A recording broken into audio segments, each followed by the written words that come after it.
lehenengo eta behin zare txartelatik latigillo bat atatzen da RJ45 raharra. Rosetaino etortzen dana RJ45 batea, S bat B izenarekin jarri duguna, besteak dute S bat A eta S bat C. Gero hemendik etortzen da. Honaino, eta gero hemendik switch txiki batera ekarri dugu.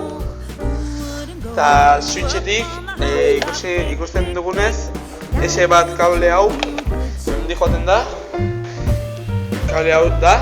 Gero kanal hauetatik sartzen die. Hemendik ordenagailuaren atzetik.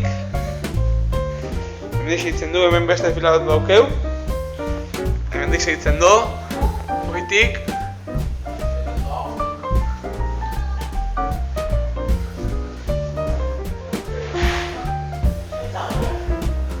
Rakoneaino, non rakonean patch panel bat daukeu, S bat filan, S bat zuron jarri dugu. Hortxe ikusten da S bat, hortxe. Eta gero kable, hemen atzean daukeu.